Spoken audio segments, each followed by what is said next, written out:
హైదరాబాద్ నగర police commissioner గారి పర్యవేక్షణలో స్పందన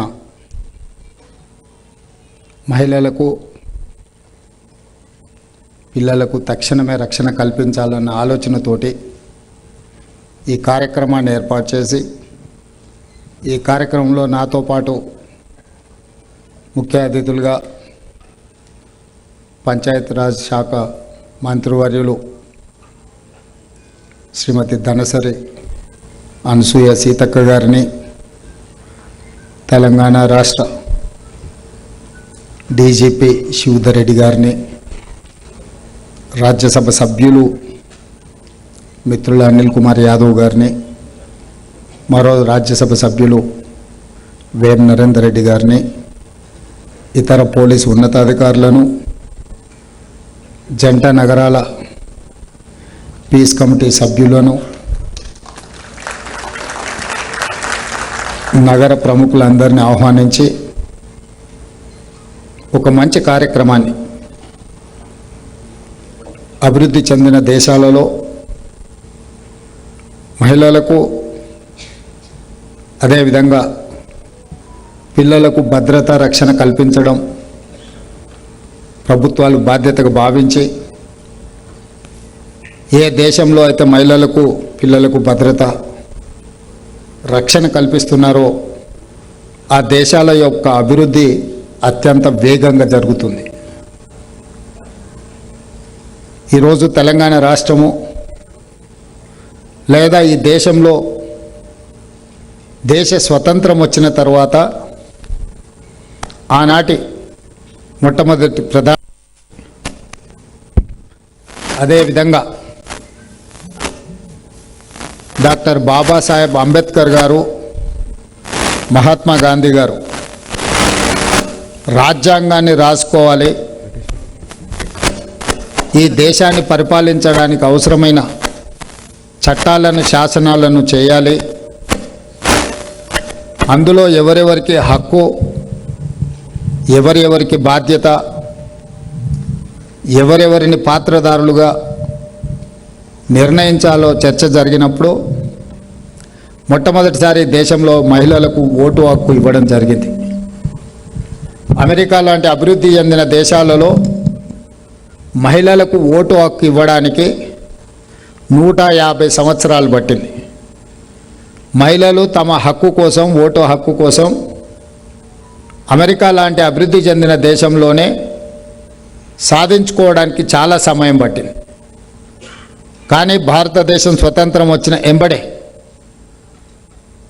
రాజ్యాంగంలోనే పురుషులతో పాటు సమానమైన ఓటు హక్కును, ఈ దేశంలో మహిళలకు ఓటు హక్కును కల్పించడం ద్వారా మొట్టమొదటి ప్రధానమంత్రి పండిట్ జవహర్లాల్ నెహ్రూ గారు ఈ దేశం యొక్క అభివృద్ధిలో మహిళల్ని పురుషులతో పాటు సమానమైన హక్కును కల్పించడం, మొట్టమొదటిగా వారి ఓటు హక్కు ఇవ్వడం ద్వారా వారికి అవకాశం కల్పించింది. ఆ తర్వాత ఈ దేశం యొక్క రాష్ట్రపతిగా, ఈ దేశానికి ప్రధానమంత్రిగా, ఈ దేశ లోక్సభలో స్పీకర్గా, హైకోర్టులకు చీఫ్ జస్టిసులుగా, వివిధ రాష్ట్రాలలో గవర్నర్గా, వివిధ రాష్ట్రాలకు చీఫ్ సెక్రటరీలుగా మహిళలకు అవకాశం ఇచ్చి మహిళల ఆధ్వర్యంలో పరిపాలన, ప్రజల యొక్క పరిపాలనను, చట్టాలను, శాసనాలను చేయడానికి సంపూర్ణమైన అవకాశాన్ని కాంగ్రెస్ పార్టీ ముందు భాగాన నిలబడి ఈ కార్యక్రమాలన్నిటినీ తీసుకురావడం జరిగింది.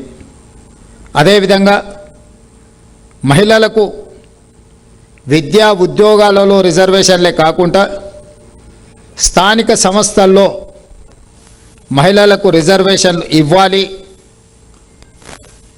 Panchayati Raj or municipal urban administration, rural and urban local బాడీస్లో మహిళలకు రిజర్వేషన్లు ఇవ్వడం ద్వారా సర్పంచులుగా, ఎంపీపీలుగా, జిల్లా పరిషత్ చైర్పర్సన్స్గా, మున్సిపల్ కౌన్సిలర్లుగా, కార్పొరేటర్స్గా, మున్సిపల్ చైర్పర్సన్స్గా, మేయర్లుగా స్థానిక సంస్థలలో మహిళలకు అవకాశం ఇవ్వడం ద్వారా పరిపాలనలో వాళ్ళని భాగస్వాములను చేసే ప్రయత్నం కాంగ్రెస్ పార్టీ తీసుకొచ్చింది. మొట్టమొదట చట్టసభలలో కూడా, శాసనసభలో, లోక్సభలో మహిళలకు రిజర్వేషన్లు అందించాలి అని 2013లో రాజ్యసభలో బిల్లును ఆమోదింపజేయడం ద్వారా ఈ రాష్ట్రంలో, ఈ దేశంలో శాసనాలను చెయ్యాలి, శాసనాలను అమలు చెయ్యాలి అంటే మహిళల యొక్క ప్రాతినిధ్యం ఉండాలి, చట్టాలు శాసనాలలో వాళ్ళ భాగస్వామ్యం ఉండాలి అని శాసనసభలలో, లోక్సభలో మహిళా రిజర్వేషన్ల కోసం కూడా ఆనాడు చట్టాన్ని చేయడం జరిగింది. ఈ రోజు వరకు కొన్ని అంశాలలో మహిళల పట్ల కొంత వివక్ష ఈ సమాజంలో ఉన్నది. ఇది ఒక్క రోజులో మార్పు తీసుకురావాలనుకుంటే వచ్చేది కాదు. సతీ సహగమనం నుంచి పరిణామ క్రమంలో ఈరోజు మహిళలు స్వేచ్ఛగా తమ అభిప్రాయాలను చెప్పుకునే సమాజాన్ని మనం చూస్తూనే ఉన్నాం. ఈరోజు ఈ సమాజం, ఈ రాష్ట్రం అభివృద్ధి జరగాలి అని అంటే మహిళలకు రక్షణ కల్పించాలి, చిన్నపిల్లలకు భద్రతను ఇవ్వాలి అనేది మా ప్రభుత్వం బాధ్యతగా భావించింది. అందుకే గత ప్రభుత్వాలు సి టీమ్స్ ప్రవేశపెడితే ఎక్కడైనా మహిళల పట్ల వివక్ష ప్రదర్శించినా, మహిళల పట్ల అవహేళనగా మాట్లాడినా శిక్షించడానికి అవసరమైన సి టీమ్స్ను మనం గతంలో ఏర్పాటు చేసుకోవడం జరిగింది. ఆ తర్వాత అంతర్జాతీయ మహిళా దినోత్సవ సందర్భంగా మార్చ్ 8 స్టాండ్ విత్ హర్ అనే ప్రోగ్రాంని తీసుకొని వచ్చి అభద్రతకు లోనైన, సమాజంలో వివక్షకు లోనైన మహిళలకు తోడుగా నిలబడాలి. ఎక్కడైనా పబ్లిక్ ప్లేస్లో ఒక మహిళ పట్ల అవహేళనగా ఎవరైనా మాట్లాడితే పక్క నుండే మనం ప్రేక్షకులుగా మారకుండా దాన్ని నిలువరించడానికి అవసరమైన చర్యలు తీసుకోవాలి, అవసరమైన అధికారులకు సమాచారాన్ని అందించే బాధ్యతను స్టాండ్ విత్ హర్ అనే ప్రోగ్రాం తీసుకొని మహిళలకు రక్షణ కల్పించాలన్న ఆలోచన మన రాష్ట్ర ప్రభుత్వం చేసింది. ఆ కార్యక్రమాన్ని తీసుకున్నాం. ఈరోజు ఇంకొక అడుగు ముందుకేసి హైదరాబాద్ నగర police commissioner, Telangana police department ఈరోజు స్పందన పేరు మీద ఒక టీంని 24/7 డయల్ 100 కానీ డయల్ 112 కానీ చేస్తే తక్షణమే బాధితుల దగ్గరికి వెళ్ళడానికి ఫస్ట్ రీచ్ కింద వీళ్ళు ముందు వెళ్ళి ఆ మహిళల్ని కానీ, ఆ చిన్నపిల్లల్ని కానీ వాళ్ళకు ఒక మానసిక ధైర్యాన్ని ఇవ్వడం, నేరస్తులను శిక్షించడము, నేరస్తులను గుర్తించడము, నేరస్తులను శిక్షించడం, చట్టపరంగా వాళ్ళ మీద పెట్టాల్సిన కేసులు, ఇవి పరిణామ క్రమంలో తీసుకునే చర్యలు. కానీ తక్షణమే బాధితులకు ఒక మానసిక భద్రత కల్పించడానికి ఈ ప్రభుత్వం, ఈ సమాజం నా పట్ల వివక్షతో లేదు, ఈ ప్రభుత్వం, ఈ సమాజం నా గౌరవాన్ని కాపాడడానికి ప్రయత్నం చేస్తుంది, నాకు సమస్య వచ్చినప్పుడు నా పక్కన నిలబడుతుంది, నాకు అవమానం జరిగినప్పుడు అవమానం చేయడానికి పాల్పడే వాళ్ళని శిక్షిస్తుంది అని ఒక నమ్మకాన్ని, విశ్వాసాన్ని మన ప్రభుత్వం కల్పించాలనుకుంటుంది. అందుకే ఈనాడు పోలీస్ డిపార్ట్మెంట్ ఇలాంటి కార్యక్రమాలు ఏవి తీసుకున్నా, షీ టీమ్స్ కానీ, స్టాండ్ విత్ హర్ కానీ, స్పందన తక్షణ రక్షణ విషయంలో కానీ, ముఖ్యమంత్రిగా నేనే ప్రత్యక్షంగా ఎందుకు పాల్గొంటున్నాను అని అంటే కింది స్థాయి సిబ్బందికి ఒక సందేశాన్ని, ఒక ఆదేశాన్ని నేను ఇవ్వదలుచుకున్నా. తెలంగాణ రాష్ట్రంలో మహిళా భద్రతకు అత్యంత ప్రాధాన్యత ఉన్నది, చిన్నపిల్లల రక్షణకు ఈ ప్రభుత్వం ప్రాధాన్యత ఇస్తుందని ఒక సందేశాన్ని ఇవ్వాలి అనే ఆలోచనతోని ఈరోజు రాష్ట్ర ప్రభుత్వ బాధ్యత కలిగిన ముఖ్యమంత్రిగా ఈ కార్యక్రమాల్లో నేను పాల్గొంటున్నా. అయితే వాళ్ళకి ఏదో సమస్య వచ్చిన తర్వాత ఆ సమస్యను పరిష్కరించే ప్రయత్నం కాకుండా సామాజిక బాధ్యతగా ఆ మహిళలకు ఆ సమస్య రాకుండా చూడాల్సిన బాధ్యత పౌరులుగా మీ మీద, నా మీద ఉన్నది. మనం సరైన విధంగా వ్యవహరించినా, సరైన సమయంలో మనం స్పందించిన ఆ మహిళలు సమస్యను ఎదుర్కొనే వివక్షను ఎదుర్కొనే సందర్భమే రాదు. అలాంటి సందర్భం రాకుండా చూడాల్సిన బాధ్యత కుటుంబ సభ్యులుగా ఈ సమాజంలో ఉన్న మహిళలే కాదు, మన కుటుంబంలో కూడా మహిళలు బాధితులుగా ఉంటారు. ఆ బాధను మనం కొంత అర్థం చేసుకొని బాధలో ఉన్నప్పుడు వాళ్ళకు కొంత అండగా నిలబడి వాళ్ళకు ఒక మానసికంగా ఒక ధైర్యాన్ని అందించే బాధ్యత మనందరిది. ఇది సామాజిక బాధ్యత. ఈ సోషల్ రెస్పాన్సిబిలిటీని మనం ఎప్పుడైతే ఇగ్నోర్ చేస్తామో ఈ సోషల్ ఈవిల్స్ అందరూ రకరకాలుగా వ్యవహరిస్తారు, రకరకాలుగా ప్రవర్తిస్తారు. అందుకే ఈనాడు ప్రభుత్వం పెడుతున్న ప్రతి సంక్షేమ పథకంలో ఈనాడు రాష్ట్రంలో దేశానికి ఆదర్శంగా నిలబడే ఇందిరమ్మ ఇల్లు 4.5 లక్షలు మన ఇస్తే అన్ని ఇళ్లను మహిళల పేర్ల మీదనే మనం మంజూరు చేసినాం. ఇల్లు మహిళ పేరు మీద ఉన్నా, ఆస్తి మహిళ పేరు మీద ఉన్నా, ప్రభుత్వ సంక్షేమ పథకాన్ని మహిళ చేతికి పంపిస్తే ఆ మహిళ ఆ కుటుంబం యొక్క గౌరవాన్ని కాపాడుతుంది. ఆ కుటుంబంలో ఉండే పిల్లలకు సరైన మార్గాన్ని, దశ దిశ నిర్దేశాన్ని మహిళ ఇవ్వగలుగుతుంది. మహిళకు ఆర్థిక స్వావలంబన వచ్చినప్పుడే ఆ కుటుంబానికి గౌరవం దక్కుతుంది, ఆ కుటుంబం నిలబడుతుంది సమాజంలో. ఈరోజు ఆ బాధ్యతను ఉమెన్ ఎంపవర్మెంట్ పలకడానికి సింపుల్ వర్డ్ ఉండొచ్చు, కానీ దాన్ని అమలు చేస్తే ఈరోజు తెలంగాణ రాష్ట్రంలో 67 లక్షల మంది స్వయం సహాయక సంఘాల మహిళా సభ్యులు ఉన్నారు. ఈ 67 లక్షల స్వయం సహాయక సంఘాల సభ్యులకు 2 సంవత్సరాలలో 57,000 కోట్ల రూపాయల బ్యాంక్ లోన్ లింకేజ్ మన ప్రభుత్వము శ్రీమతి ధనసరి సీతక్క గారి నేతృత్వంలో ఈరోజు వాళ్ళకు ఆర్థికంగా బ్యాంకులతో లింకేజ్ 60 దాకా. నేను లాస్ట్ టైం రివ్యూ చేసినప్పుడు 57,000 ఉండి ఇప్పుడు సీతక్క చెప్తుంది అది 67,000కు చేరుకున్నది అని. 60,000 కోట్ల రూపాయల బ్యాంకు రుణాలను మహిళా సంఘాలకు అందించడం ద్వారా వ్యాపారాలలో వాళ్ళను భాగస్వాములను చేసి వ్యాపారాలలో వాళ్ళను రాణించడమే కాకుండా ఆర్థికంగా నిలబడే కార్యక్రమాన్ని ఈరోజు రాష్ట్ర ప్రభుత్వం తీసుకున్నది. ఈరోజు మహిళలకు ఈ రాష్ట్రంలో ఉన్న 1 కోటి మంది మహిళలకు గతంలో ఇచ్చిన బతుకమ్మ చీరల గురించి నేను మాట్లాడాను, కానీ 1 కోటి మంది ఆడబిడ్డలకు సారె పేరు మీద చీర పెడితే ఈరోజు వాళ్ళందరూ పండుగ రోజు కట్టుకున్నట్టుగా ఆ చీరలు కట్టుకొని ప్రభుత్వ కార్యక్రమాలలో పాల్గొంటున్నప్పుడు మహిళలను ఇవ్వాల్సిన గౌరవము రాష్ట్ర ప్రభుత్వం బాధ్యత నిర్వహించింది అని నేను భావిస్తున్నా.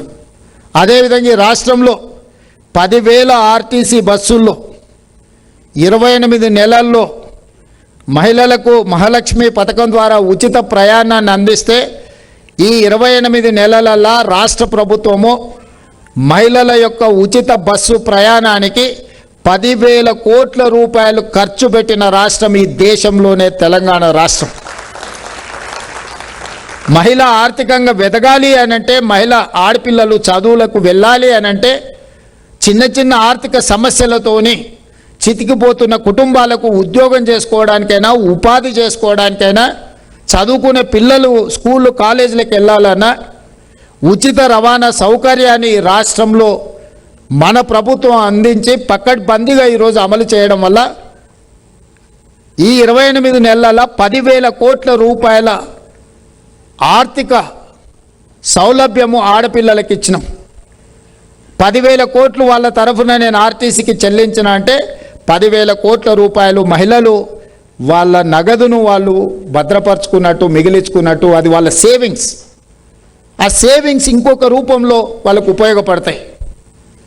మహిళలు ఆర్టీసీ బస్సులో ఉచితంగా ప్రయాణం చేసే ప్రయాణికులే కాదు, ఇదే స్వయం సహాయక సంఘాలకు 1000 ఆర్టీసీ బస్సులను కొనిచ్చి 1000 బస్సులకు మహిళలను యజమానులను చేసి ఈరోజు రోడ్ ట్రాన్స్పోర్ట్ కార్పొరేషన్కి లీజ్ కింద ఇచ్చి 1000 బస్సుల యజమానులు ఈరోజు తెలంగాణ రాష్ట్రంలో ఆడపిల్లలు, సోదరిమణులు ఈరోజు బస్సులకు యజమానులుగా పెద్ద పెద్ద ట్రావెల్స్లో లేకపోతే పెద్ద పెద్ద కంపెనీలు, కార్పొరేట్ కంపెనీలు, ఊబర్ లాంటి కంపెనీలు వీటికి మేము యజమానులం అంటుంటే స్వయం సహాయక సంఘాలకు 1000 బస్సులు కొనిచ్చి 1000 బస్సులను ఆర్టీసీకి హైర్ చేసి ఈరోజు ఆర్థికంగా వాళ్ళు నిలబడడానికి అవకాశం ఇచ్చినాం.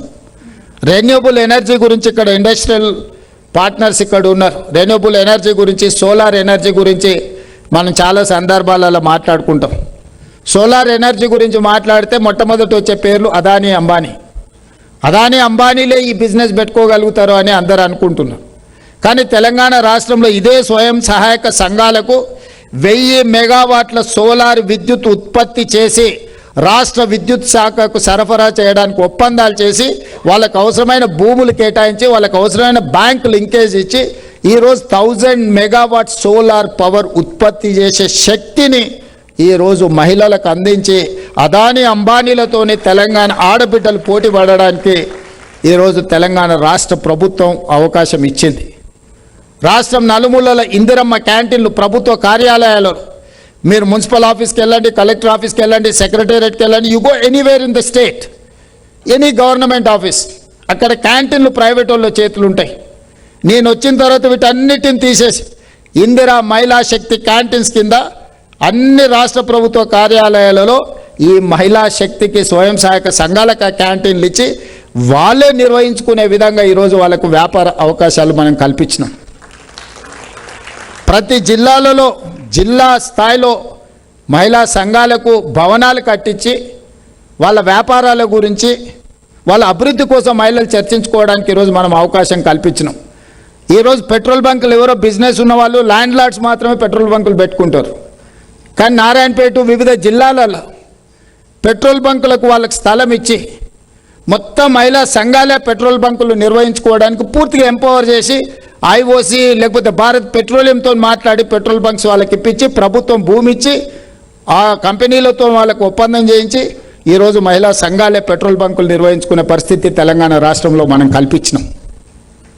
ఇవాళ ప్రతి అంశంలో మాటలతో ఉమెన్ ఎంపవర్మెంట్ అనేది కాకుండా ప్రతి దగ్గర పాఠశాలల నిర్వహణ గతంలో కాంట్రాక్టర్లకు ఇచ్చేది. అమ్మ ఆదర్శ పాఠశాల పేరు మీద తెలంగాణ రాష్ట్రంలో ఉన్న 26,000 ప్రభుత్వ పాఠశాలల నిర్వహణ మొత్తం మహిళా సంఘాలకు అప్పచెప్పి ఆ స్కూళ్ళ నిర్వహణ మొత్తం, ఎందుకంటే గ్రామీణ ప్రాంతాలలో ఉండే పేదల పిల్లలే ప్రభుత్వ పాఠశాలకు వెళ్తున్నారు. ఈ పాఠశాలలు కాంట్రాక్టర్ల చేతుల్లోనో ఇతరుల చేతుల్లో ఉంటే వాళ్ళ పిల్లలు అక్కడ చదువుకోనప్పుడు ఆ పాఠశాలల పట్ల వాళ్ళకు బాధ్యత పూర్తి స్థాయిలో ఉండడం లేదు అని ఈ మహిళా సంఘాలకి 26,000 పాఠశాలలను అప్పచెప్పి అమ్మ ఆదర్శ పాఠశాల పేరు మీద ఈ పాఠశాల నిర్వహణ మొత్తం ప్రభుత్వం ఫండ్స్ అన్ని కూడా ఎస్ఐజి గ్రూపులకే పంపించి ఈరోజు వాళ్ళతోనే ఆ పాఠశాలలు నిర్వహించే కార్యక్రమం తీసుకున్నాం. అదేవిధంగా 26 లక్షల మంది స్టూడెంట్స్కి స్కూల్ డ్రెస్సులు ఇస్తాం 2 జతలు. ఈ 26 లక్షల డ్రెస్సులు కుట్టే బాధ్యత ఈ స్వయం సహాయక సంఘాలకే ఇచ్చినాము. అంతకుముందు 25 రూపాయలు ఉండి ఒక డ్రెస్సు కుడితే, కానీ సంఘాలకు ఇచ్చినాక దాన్ని 75 రూపాయలకు పెంచి ఈరోజు ప్రభుత్వ పాఠశాలల్లో చదువుకుంటున్న విద్యార్థులకు ప్రభుత్వం ఇచ్చే బట్టలను కుట్టే కార్యక్రమాన్ని కంప్లీట్గా కార్పొరేట్ కంపెనీల నుంచి డిలీట్ చేసి ఈ స్వయం సహాయక సంఘాలలో ఉన్న మహిళలకే ఈరోజు మనం అప్పచెప్పడం జరిగింది. ఇట్లా ప్రతి సందర్భంలో చేయగలిగిన ప్రతి దగ్గర ఇవే కాదు, హైటెక్ సిటీ అనగానే ఇక్కడ ఐటీ ఎక్స్పర్ట్స్ ఉన్నారు. విప్రో, ఇన్ఫోసిస్, మైక్రోసాఫ్ట్, గూగుల్, లేకపోతే ఇట్లాంటి సంస్థల గురించి మనం ఎప్పుడు మాట్లాడుకుంటాం. కానీ హైటెక్ సిటీ పక్కలో ఉన్న 3.5 ఎకరాల శిల్పారామం కానుకొని 1000 కోట్ల ఆస్తి ఇందిరా మహిళా శక్తి స్టాల్స్. తెలంగాణ రాష్ట్రంలో మహిళలు ఉత్పత్తి చేసే వస్తువులను ప్రదర్శించడానికి రెగ్యులర్ స్టాల్స్ 150 స్టాల్స్తో 3.5 ఎకరాలు దాదాపు 1000 కోట్లతోని ఈరోజు శిల్పారామం పక్కన సేమ్ విప్రో, ఇన్ఫోసిస్, మైక్రోసాఫ్ట్ల మధ్యలో ఇందిరా మహిళా శక్తి స్టాల్స్ మీద ఒక 1000 కోట్ల రూపాయల విలువైన భూమి ఇచ్చి ఈరోజు వాళ్ళు ఉత్పత్తి చేస్తున్న వస్తువులను అక్కడ ప్రదర్శించి అమ్ముకోవడానికి అవకాశాన్ని మనం కల్పించినాం. హైటెక్ సిటీ అంటే కేవలం ఐటీ కంపెనీలే కాదు, మా ఆడబిడ్డలు తయారు చేసే ఉత్పత్తి చేసే వస్తువులను అక్కడ ప్రదర్శించడానికి, అమ్మడానికి, అవసరమైన ప్రజలకు అందుబాటులో తీసుకురావడానికి ఈరోజు మన ప్రభుత్వం అవకాశం ఇచ్చింది. మీరు ఆన్లైన్ పర్చేజ్ చేస్తుంటారు అమెజాన్ ప్లాట్ఫామ్లో. మీకు ఏం కావాలన్నా అమెజాన్లో ఆర్డర్ ఇస్తారు. దాంట్లో ఓన్లీ మల్టీనేషనల్ కంపెనీల బ్రాండ్సే మీకు కనిపిస్తాయి. కానీ అమెజాన్తో ఒప్పందం చేసి మా ఆడబిడ్డలు ఉత్పత్తి చేసే ప్రతి వస్తువును అమెజాన్ ప్లాట్ఫామ్ మీద ఈరోజు ప్లేస్ చేయించి మా ఆడబిడ్డలు తయారు చేసే ఏ వస్తువు ప్రపంచంలో ఏ మూలలు ఉన్నా అమెజాన్ ప్లాట్ఫామ్ మీద కొనుక్కునే విధంగా ఈరోజు మన రాష్ట్ర ప్రభుత్వం తరఫున మనం ఈరోజు ఆ కార్యక్రమాన్ని ముందు తీసుకొచ్చినాం. అమెజాన్ ప్లాట్ఫామ్ మీద ఈరోజు ఆడబిడ్డలు తయారు చేసే వస్తువులన్నిటిని కూడా మనం ప్రదర్శిస్తున్నాం. ఇవన్నీ కూడా ఇంకా చాలా విషయాలు ఉన్నాయి. ఇవన్నీ కూడా రాష్ట్ర ప్రభుత్వము 2034కి $1 ట్రిలియన్ ఎకానమీ, 2047 నాటికి $3 ట్రిలియన్ ఎకానమీ ఒక టార్గెట్ పెట్టుకొని మనం పనిచేస్తున్నాం. ఇందులో నేను గుర్తించింది మహిళలు ఆర్థికంగా నిలబడి ఈ రాష్ట్ర అభివృద్ధిలో 50% భాగస్వామ్య మహిళలు ప్రత్యక్షంగా తీసుకున్నప్పుడే రాష్ట్ర ప్రభుత్వం అనుకుంటున్న గోల్స్కు రీచ్ అవుతాము. మరి ఇవన్నీ జరగాలంటే ఆ మహిళకు భద్రత ఉండాలి కదా. భద్రత లేని సమాజం, మహిళకు రక్షణ లేని సమాజం అభివృద్ధి జరగదు. అభివృద్ధి జరగాలి అంటే మహిళ స్వేచ్ఛగా తన వ్యాపారాన్ని, తన చదువుని, తన సామాజిక బాధ్యతను నిర్వహించగలిగినప్పుడే ఈ సమాజము నిలబడుతుంది. ఈ సమాజం అన్ని రకాలుగా నిలబడాలి అని అంటే మహిళ తన కాళ్ళ మీద తను నిలబడాలి. మహిళ తన కాళ్ళ మీద తను నిలబడాలి అంటే ఆ మహిళకు రక్షణ కల్పించాలి. వారి పిల్లలకు భద్రతనివ్వాల్సిన బాధ్యత రాష్ట్ర ప్రభుత్వాల మీద ఉన్నది. అందుకే మా పోలీసులు ఒక మంచి కార్యక్రమాన్ని తీసుకున్నందుకు వారిని అభినందిస్తూ ఈ కార్యక్రమంలో పాల్గొన్న ప్రతి ఒక్కరిని, పీస్ కమిటీ సభ్యులను కూడా చివరగా నేను ఒక సూచన చేయదలుచుకున్నా. ఈరోజు మనం ఎంత కష్టపడి ఎంత ఆర్థిక ప్రగతి, సామాజిక ప్రగతి సాధించినా మన పిల్లలు సరైన దారిలో లేకపోతే మన శ్రమంతా వృధా. మన కళ్ళ ముందే మన పిల్లలు వ్యసనాలకు బానిసలైతే ఇది సమాజానికి తీరని దుఃఖం. పంజాబ్ లాంటి రాష్ట్రాలను మనం చూస్తున్నాం, కళ్ళ ముందే నిర్వీర్యం అయిపోయి 50% పైగా, ఒక స్టడీస్లో 70% పంజాబ్ ఉండే సమాజం ఈరోజు డ్రగ్స్కో, గంజాయికో, ఇతర వ్యసనాలకో బానిసలయ్యి ఈరోజు పంజాబ్ ఒకనాడు పౌరుషానికి, దేశ స్వతంత్రంలో నుంచి మొదలు పెడితే దేశ భద్రతలో పంజాబ్లో వీర సైనికులు సమాజం కోసం ఎంతో సేవలు అందించిన వాళ్ళు ఉన్నారు. ఈరోజు వ్యసనాల బారిన పడి కోలుకోలేని పరిస్థితికి ఆ రాష్ట్రం వేగంగా ప్రయాణం చేసింది. ఈరోజు తెలంగాణ రాష్ట్రంలో కూడా ఆశ్చర్యం కలిగించే సంఘటనలు మా దృష్టికి వస్తున్నాయి. కొన్ని మేము సమాజానికి చెప్తాం, కొన్ని చెప్పం. మా పోలీస్ డిపార్ట్మెంట్కి తెలుసు. స్కూల్స్ ముందు చిన్న చిన్న కిరాణా కొట్టుల్లో గంజాయి చాక్లెట్లు అమ్మే పరిస్థితి. చదువుకున్న డాక్టర్లు, ఇంజనీర్లు డ్రగ్స్ పెడలింగ్ చేస్తున్నారు. ఇంజనీరింగ్ గ్రాడ్యుయేట్స్ చైన్ స్నాచింగ్ నుంచి డ్రగ్స్కి. దీనికంతా కారణం ఏ నేరం తీసినా, మహిళల మీద జరిగిన విచక్షణారహితమైన దాడులను కానీ, చిన్నపిల్లల మీద జరుగుతున్న అకృత్యాలను చూస్తే ప్రధానంగా నేరానికి పాల్పడ్డ వాళ్ళు బానిసలైన మత్తు పదార్థాలు సేవించిన వాళ్ళే ఈ నేరాలలో ఎక్కువ పాల్గొంటున్నారు. నేరానికంటే ముందు వాళ్ళ మనస్తత్వం కానీ, నేరానికి పాల్పడ్డప్పుడు వాళ్ళ మానసిక స్థితిని చూసినప్పుడు వాళ్ళు ఈ మద్యానికో, ఇతర డ్రగ్స్, గంజాయో లేకపోతే ఇతర వ్యసనాలకు లోనైన వాళ్ళే ఎక్కువ ఈ నేరాలకు పాల్పడుతున్నారు. ముఖ్యంగా మహిళల మీద జరిగే దాడులను విశ్లేషించినప్పుడు 80% పైగా మత్తుకు బానిసలైన వాళ్ళే మహిళల మీద ఎక్కువ దాడులు చేస్తున్నారు, చిన్నపిల్లల మీద దాడులు చేస్తున్నారు. ఈ సమాజంలో మహిళలకు రక్షణ కల్పించాలంటే డైరెక్ట్గా ఉమెన్ ప్రొటెక్షన్ కాదు, we have to focus on drugs and other ఈ వ్యసనాలు ఏవైతున్నాయో వాటి మీద దృష్టి పెట్టాలి. అందుకే మన గవర్నమెంట్ వచ్చిన వెంబడే ఈగల్ ఫోర్స్ అని ఒక డిపార్ట్మెంట్ని క్రియేట్ చేసి ఎంపవర్ చేసి వాళ్ళను ఎక్కడున్నా, ఏ స్కూళ్ళు, కాలేజీలు, ఎక్కడున్నా, పబ్లిక్ ప్లేస్లో ఎక్కడున్నా డ్రగ్స్ పట్ల కఠినంగా, ఎంత పెద్దవారున్నా వదలకుండా, వాళ్ళు ప్రజాప్రతినిధులా లేకపోతే వాళ్ళు పెద్ద పెద్ద సెలబ్రిటీసా, వాళ్ళ స్టేటస్ చూడట్లేదు మేము, వాళ్ళు ఏ హోదాలో ఉన్నారని చూస్తలేం, వాళ్ళు ఏ పరిస్థితుల్లో ఈ నేరాలకు పాల్పడుతున్నారో వాళ్ళ పట్ల కఠినంగా వ్యవహరిస్తున్నాం. ఈ మధ్యకాలంలో మీకు తెలుసు కొంతమంది ప్రజాప్రతినిధులను కూడా అరెస్ట్ చేసి జైలుకు పంపించిన, ప్రముఖులను కూడా అరెస్టు చేయడం జరిగింది. ఇందులో ఎవ్వరికి మినహాయింపు లేదు. ముఖ్యంగా నేను పీస్ కమిటీ సభ్యులను నేను అడుగుతున్న, ఒకప్పుడు మత సామరస్యాన్ని కాపాడడానికి మీరు చాలా కీలకమైన బాధ్యత పోషించారు. ఈరోజు ఈ సమాజమే ఒక ప్రమాదానికి గురయ్యే ప్రమాదం ఉంది. మీ ప్రాంతాలలో, మీ గల్లీలలో, మీ స్కూళ్ళ దగ్గర, లేకపోతే మీరుండే నివసించే ప్రాంతాలలో ఈ గంజాయి కానీ, డ్రగ్స్ కానీ, ఈ మద్యం బానిసల వల్ల జరుగుతున్న అంశాలను తక్షణమే మీరు పోలీసుల దృష్టికి తీసుకురావాల్సిన అవసరం ఉన్నది. సమన్వయ కమిటీలను నేను డీజీపీ గారికి, కమిషనర్ గారికి నేను సూచన చేస్తున్నా, ఈ పీస్ కమిటీ ఫోర్స్ని ఈ డ్రగ్స్ రిలేట్ దాంట్లో ఈ సామాజిక బాధ్యతలో వాళ్ళని భాగస్వాములు చేయండి, విస్తరించండి. మత కలహాలు ఉన్నప్పుడు వీళ్ళ అవసరం చాలా ఎక్కువ ఉండే. ఈరోజు వాళ్ళ ప్రయత్నం వల్ల మత కలహాలు తగ్గిపోయిన తర్వాత వాళ్ళకి చేతి నిండా పని లేకుండా పోయింది. వాళ్ళని ఇన్వాల్వ్ చేయండి, సిస్టంలో ఎవాల్వ్ చేయండి. వాళ్ళ గల్లీలో ఎవడైనా గంజాయి అమ్మితే మీకు ఒక ఇన్ఫర్మేషన్, కౌన్సిలింగ్ చేయడానికి ఆ గల్లీలోనో, ఆ బస్తీలోనో, లేకపోతే ఆ కాలనీల్లో, ఆ అపార్ట్మెంట్ అసోసియేషన్లోనో ఇది ఒక సబ్జెక్ట్ కింద పెట్టండి. మొన్న నేను గవర్నర్ గారి దగ్గరికి వెళ్ళినప్పుడు స్కూల్ అడ్మిషన్లని అప్లికేషన్లో ఒక కాలం పెట్టమన్నారు. వాళ్ళ అండర్టేకింగ్ లాగా నేను డ్రగ్స్ కానీ ఏ రకమైన ఇట్లాంటివి నేను అబ్యూజ్ చేయను అని. సో నేను క్లియర్గా ప్రభుత్వానికి, అధికారులకు ఆదేశాలు ఇచ్చిన.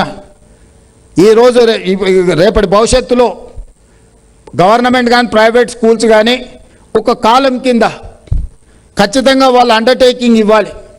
We are not going to abuse any drugs or any synthetic drugs or anything. అదొక కాలం పెట్టుకోవాల్సిన అవసరం ఉన్నది. సెల్ఫ్ డిక్లరేషన్లో వీటన్నిటిని తీసుకొని రావాలి. మనం చర్చ చేయకుంటుంటే సమస్య లేదని అనుకోకండి. కొన్ని అంశాలు మనం ఏమనుకుంటాం అంటే చర్చిస్తే బాగుండదేమో, దీని మీద మనం చర్చ చేస్తే సమాజం ఏమనుకుంటుందని. చర్చించనంత మాత్రాన సమస్య పరిష్కారం అయితే సమస్య లేదని మీరు భావించకండి.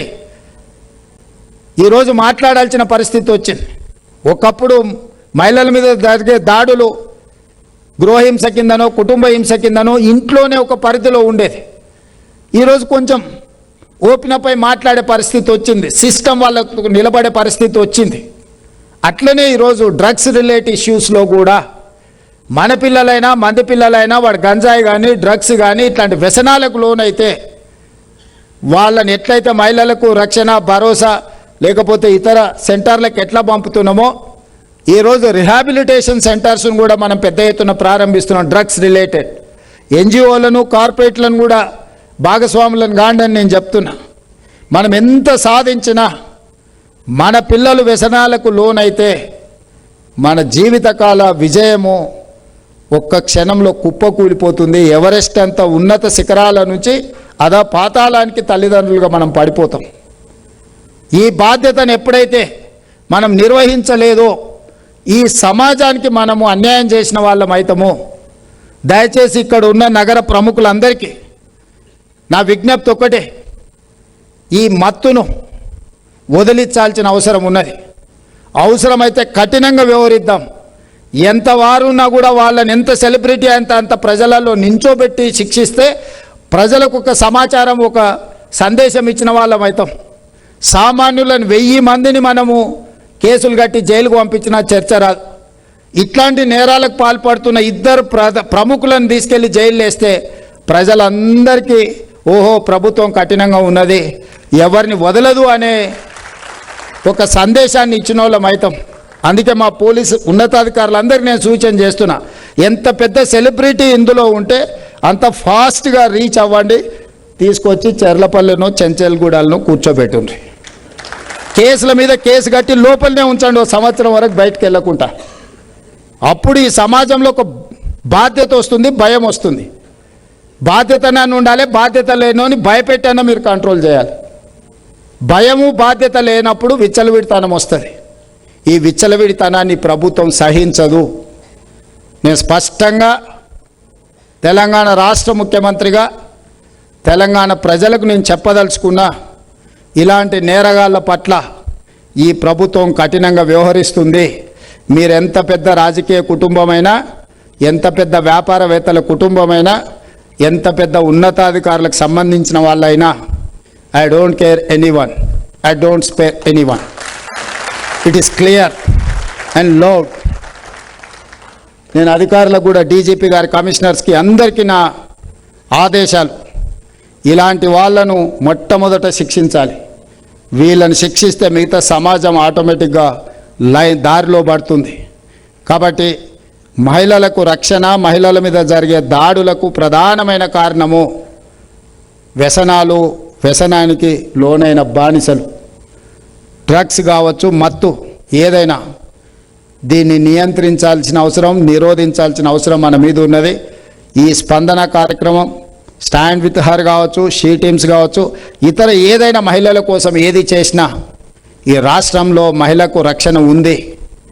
తెలంగాణ రాష్ట్రం అంటే మహిళలకు రక్షణకు ప్రతిపదంగా తెలంగాణ రాష్ట్రం ఉండాలని నేను భావిస్తున్నా. మరొక్కసారి మా పోలీస్ అధికారులను అభినందిస్తూ, అదేవిధంగా పీస్ కమిటీ వాళ్ళందరూ వచ్చినందుకు, వాళ్ళని ఈ కార్యక్రమంలో పాల్గొన్నందుకు, భవిష్యత్తులో కేవలం మత కలహాలు వచ్చినప్పుడో లేకపోతే సమస్యలు వచ్చినప్పుడే కాదు, ఈరోజు సమాజం అత్యంత తీవ్రమైన సమస్యను ఎదుర్కొంటుంది. మీ యాక్టివిటీని కూడా భవిష్యత్తులో లోకల్ డీసీపీలు, ఏసీపీలు ఆ లెవెల్లో ఇంటరాక్షన్స్ని పెంచండి, వాళ్ళని భాగస్వాములు చేయండి. వాళ్ళ గల్లీలల్లో మీరు నియంత్రించలేని కూడా వాళ్ళు కూర్చోబెడితే కొన్ని పరిష్కారం అవుతాయి. వాళ్ళు పరిష్కరించలేని వాళ్ళని మనం శిక్షించవచ్చు. సో వైస్ వర్సా ఇచ్చిపుచ్చుకోవడము, కొంత వాళ్ళని మిమ్మల్ని మీరు ఎంపవర్ చేయండి, వాళ్ళు మీకు సమాచారం ఇస్తే తద్వారా మీరు ఈ సమాజానికి మేలు జరిగే విధంగా ప్రభుత్వ కార్యక్రమాలు ఉండాలి. దీనికి సంబంధించిన కార్యాచరణను కూడా తీసుకోండి. దీని మీద ఎక్కడికక్కడ జోనల్ లెవెల్లో, డీసీపీ లెవెల్లో సమన్వయ సమావేశాలు పెట్టి దీన్ని కొంత ఎడ్యుకేట్ చేయాలా, ఎరాడికేట్ చేయాలి. ఈ కార్యక్రమాలను తీసుకుంటారని పోలీసులకు ఆదేశాలు ఇస్తూ మీ అందరినీ మరొకసారి మనస్ఫూర్తిగా అభినందిస్తూ సెలవు తీసుకుంటున్నా. ధన్యవాదాలు.